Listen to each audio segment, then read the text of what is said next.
And federal Conservative leader Andrew Scheer says he is launching an independent third-party investigation into sexual allegations against former PC Party President Rick Dykstra.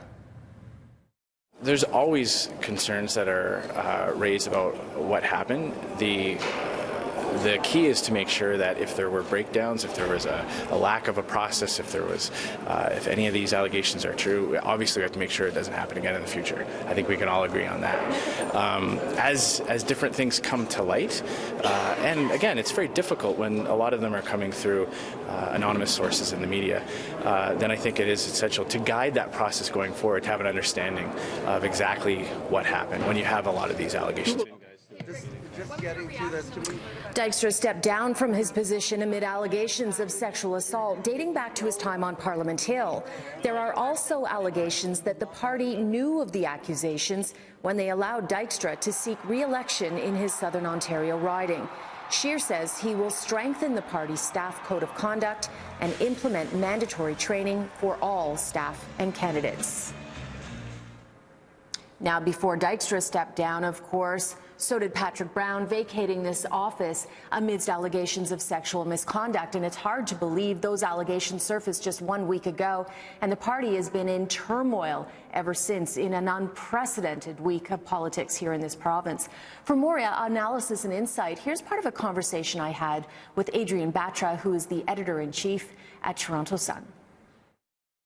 I've never seen a week in politics ever like this before. It's unprecedented. Do you think the Tories can pull this together? I mean, their own interim leader, Vic Fideli, yesterday said there's rot in the party. That does not breed trust with voters with an election 4 months away. So I think that notion that there is a lot of negative going on within the party, I know that there was some suggestion there was a hack and finances and fake memberships. And fake memberships.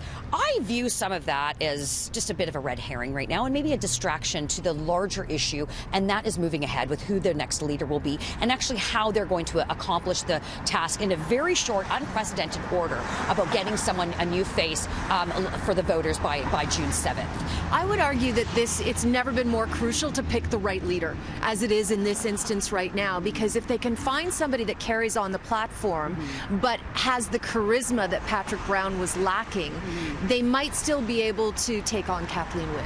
Oh, I think that the Conservative Party is very much still poised to win. Look, Ontarians want change. Change is coming, and be it from Andrea Horwath in the NDP or whomever is leading the Conservative Party, I know that there's a lot of notion that some Liberals are really, very excited and doing a dance right now because they've just been handed the election. I would say you haven't been paying much attention then, because there's still, regardless of who's leading the Ontario Conservatives, they want change. Ontarians are looking for that. They were in the last one though too, and then that was blown very quickly. Right, but that was blown only because, one specific policy managed to catch fire. This is a different situation. Regardless of what you'd say about the former leader, Patrick Brown, he did put the party on a track, with a lot of memberships and paying off the party debt.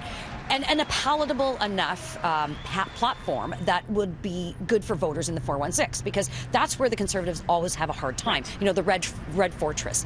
What the People's Guarantee said, though I didn't agree with all of it, I don't like the carbon tax and I don't like the deficit and spending they had in it. It was ostensibly a red Tory document, which is acceptable enough. Right. Soft Tories. Well, sure.